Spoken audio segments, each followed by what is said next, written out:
Welcome back to The Explainer. We've got an absolutely wild one for you today. We are jumping right into the deep end of episode 4, where secret identities, elite gaming, and high school drama literally crash into each other. I mean, think about it. We all want a fresh start sometimes, right? But imagine reincarnating as an international cyber threat only to wake up trapped in the body of a high school outcast. That is the exact setup we're looking at today. Grab your gear because the pacing in this episode is relentless. The stakes are sky high, and the twists, well, they're just brilliant. Let's get into it. Okay, let's dive into this. We open on a brutal digital battlefield. On one side, an entire squad of pro, nationally ranked gamers. And on the other side, our protagonist, a student who the whole school considers, well, let's just say completely useless. A total slacker. So the big puzzle we're unraveling here is how on earth does a supposedly talentless kid completely outsmart a seasoned pro hacker? So the hacking sequence that kicks this off is just wow. It's intense. Our protagonist is online under the alias Black Spade Z. Meanwhile, Fatso, the resident tech genius for Quinmo's elite gaming team, decides to quietly track Black Spade Z's IP address. But yeah, no. Before Fatso can even blink, our student catches on. And, in cyber warfare, if you hesitate, you're dead. In a matter of seconds, they launch a vicious reverse hack. They don't just block Fatso. They completely hijack his system and drop a massive virus right in his lap. Boom. Fatso is just sitting there staring at a locked screen, totally panicking, realizing he just got completely decimated by a literal nobody. Now, what's really interesting about this is the sheer mystery of it all. Who exactly is Black Spade Z?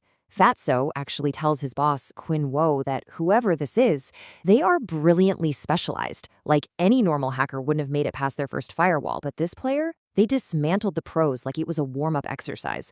To really understand how a high schooler pulled off the impossible, we gotta look at the secret behind the screen. And here is where we hit the ultimate dramatic irony of the whole story. So, the original owner of this body, Fuju, was actually raised as a boy by her mom, even though she's biologically a girl. She had terrible grades, got bullied relentlessly, and everyone thought she was just this delusional weirdo who constantly chased after boys. But then her body gets struck by lightning, literally. It fries the original soul, and now the body is hijacked by the reincarnated soul of a legendary, untouchable female super hacker, someone the international police couldn't even dream of catching. So she's stuck in this awkward, vulnerable body, but she's brought all her supreme confidence and god-tier hacking skills along for the ride. But look, even a super hacker needs hardware, right? And reincarnated Fujiyu, she is broke, completely broke. Her dad cut off all the funding, leaving her and her mom to basically fend for themselves. Now, her mom did promise a solid cash reward if she could drag her grades up from rock bottom. And hey, we've all needed a quick cash injection for a PC upgrade, haven't we? But a genius hacker goes about it a little differently. She dives headfirst into the competitive gaming world as Black Spade Z to totally dominate the leaderboards and score that fast cash. The contrast here is just staggering. You've got the pros, Quinmo, Fatso, and Coco. These guys are national legends playing on the absolute highest-end rigs money can buy. And then there's the rookie, Black Spade Z. Brand new account, and get this, Fuju is absolutely wiping the floor with them using a basic off-the-shelf tablet. A standard tablet. It's a complete and utter humiliation for the pros. And it makes Quinmo completely obsessed with recruiting this mysterious genius. $1,866. That's exactly the haul Fuju manages to scrape together from her first few gaming wins. She's sitting in class, just thrilled to finally have real money in the bank, daydreaming about all the sweet gear she's going to buy at the electronics market. But she's distracted. She's trying to hide her tablet behind a textbook so the teacher doesn't see. And whoops, her finger slips. She accidentally accepts a direct friend request from none other than Quinmo himself. Talk about a misclick. That one little slip sets off a massive chain reaction in the real world. Let's move to the next section and see how this builds. Mr. Quinn visits the school, and the hunt begins. Because of that single accidental click, Quinmo brings his massive manhunt right to the front gates of Fuju's high school. And the second he arrives, total, absolute chaos. I mean, the guy is basically a gaming rock star. A screaming mob of fangirls completely swarms the cafeteria exit. People are shoving, clawing, screaming his name, just desperate for a glimpse.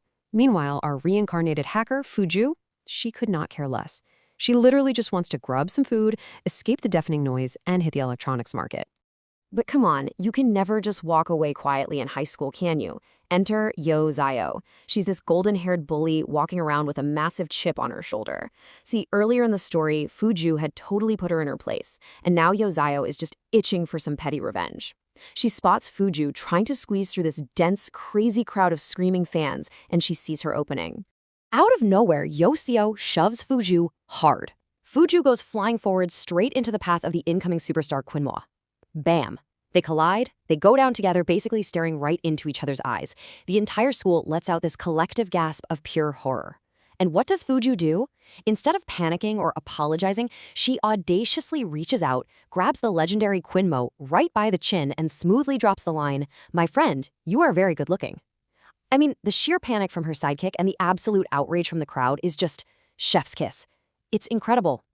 You can literally feel the tension radiating off the moment. Quinmo? Yeah, he is not amused. He forcefully grabs Fuju's hand, yanks it away from his face, and issues this super dark warning.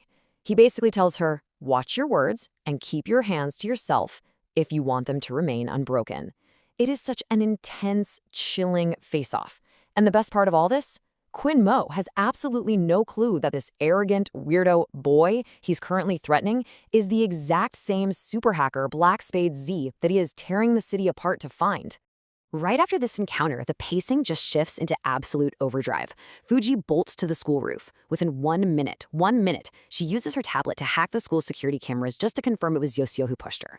But that tiny window of connection is all the opening Fatso needs. By minute 3, Fatso finally reaches her defenses just enough to lock onto her exact GPS signal, the roof of the very school they're currently standing in. By minute 5, Quinmo is sprinting up the stairs, knowing he's finally got Black Spade Z cornered. But Quinmo kicks open the roof door and finds nothing. Just an abandoned tablet sitting on the concrete next to a candy wrapper. Fuju realized she was being tracked, wiped her digital footprints, and literally ditched the hardware to make her escape. Quinmo picks up this tablet and it just hits him like a truck. It's the ultimate cyber warfare lesson, right? The hardware doesn't make the hacker. Not only is this monster hacker a high school kid, but they've been doing all this on a device with a massive 5-minute processing delay. Black Spade Z was beating national champions on severely handicapped tech. Insane. So her digital identity is safe for now, but how long can she hide her true self? That is the million-dollar question we're left with. Fuju managed to slip away by the absolute skin of her teeth, leaving a totally baffled gaming legend in her wake. But with Quinmo now knowing that Black Spade Z goes to this exact school, the net is rapidly closing in. Seriously, how long can a legendary hacker trapped in the body of a bullied high school girl hide from a national champion who will literally stop at nothing to find her? That is the tension-filled question I'm leaving you to chew on. Thanks so much for hanging out with me on this explainer, and definitely keep your eyes peeled for what happens next.